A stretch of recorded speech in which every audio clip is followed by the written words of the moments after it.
Hello বন্ধুরা, তোমার সকলকে স্বাগতম তোমাদের চ্যানেল ডব্লিউবি প্রাইভেট টিউশনে। তো আজকের এই ভিডিওতে আমরা রায়মার্টিন প্রশ্নবিচিত্রা 2025 মাধ্যমিক তোমাদের দ্বিতীয় ইউনিট টেস্টের জন্য যে বাংলার যে 4 নম্বর স্কুল রয়েছে, এই প্রশ্নপত্রের একের দাগে এবং দুইয়ের দাগের প্রশ্নের উত্তর নিয়ে আজকের এই ভিডিওতে আলোচনা করব। যদিও একের দাগের প্রশ্নের উত্তর দেওয়া রয়েছে বইতে, যাদের কাছে বই নেই তাদের জন্য আমি উত্তরগুলো বলে দিচ্ছি। তাই একটু ভিডিওটি পজ করে স্ক্রিনশট নিয়ে নাও। দেখো একের দাগের প্রশ্ন কি বলছে, ঠিক উত্তরটি বেছে নিয়ে লেখো। একের এক, নিত্য পাগল বলতে বোঝানো হয়েছে মহাদেবকে। অপশন নাম্বার খ। একের দাগের দুই, তবে এই বস্তুটি পকেটে কেন? যে বস্তুটিকে নির্দেশ করা হয়েছে সেটি হলো কি? গাঁজার কোলকে। অপশন নাম্বার গ। নেক্সট প্রশ্ন বলছে একের দাগের তিন, হরি নকল পুলিশ সেজে দাঁড়িয়েছিল কোথায়? তবে অপশন নাম্বার ঘ, দয়ালবাবু লিচু বাগানের ভিতর।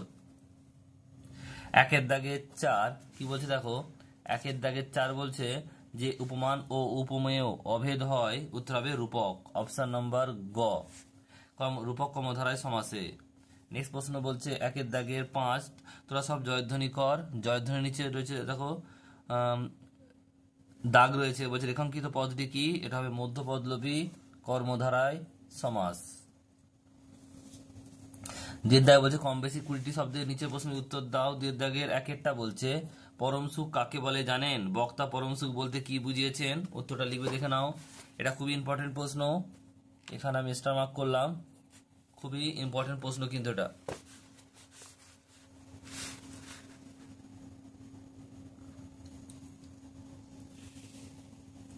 পরম সুখ হলো সকল সুখের বন্ধন থেকে মুক্ত হওয়া। নেক্সট প্রশ্ন বলছে বধুরা প্রদীপ তুলে ধর কবি বধূদের উদ্দেশ্যে আহ্বান করেছেন কেন? এটা স্কুল 1 নম্বর স্কুলের দুয়ের দাগের তিনেরটা রয়েছে। উত্তরটা লিখবে এইভাবে, দেখে নাও।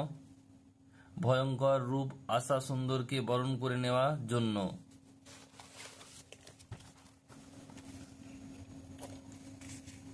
দুয়ের দাগের তিনটা বলছে নাদিলা কপুর দলের এরূপ আচরণের কারণ কি? উত্তরটা লিখবে, দেখে নাও। রাবণ পুত্র ইন্দ্রজিৎকে বীরের সাজসজ্জিত অবস্থায় দেখে গর্বে আনন্দে রাক্ষস দল গর্জন করে উঠেছিল। নেক্সট প্রশ্ন বলছে নিত্য সমাজ কাকে বলে, উদাহরণ দাও। নিত্য সমাজ কাকে বলে, উদাহরণ দাও। লিখবে যে সমাসে প্রথাগত নিয়মে ব্যাসবাক্য হয় না, ব্যাসবাক্য করতে হলে অন্য পদের প্রয়োজন পড়ে, তাকে নিত্য সমাস বলে। উদাহরণটা কি লিখবে, দেখে নাও। লিখবে উদাহরণটা লিখবে অন্য জন্ম জন্মান্তর, এটা হচ্ছে উদাহরণ। আর শেষ প্রশ্ন দেখো কি বলছে, সমাস কথাটির ব্যুৎপত্তিগত অর্থ কি? সমাস কথাটির ব্যুৎপত্তিগত অর্থ কি? উত্তর লিখবে কি? উত্তর হলো একপদীকরণ বা সংক্ষিপ্তকরণ।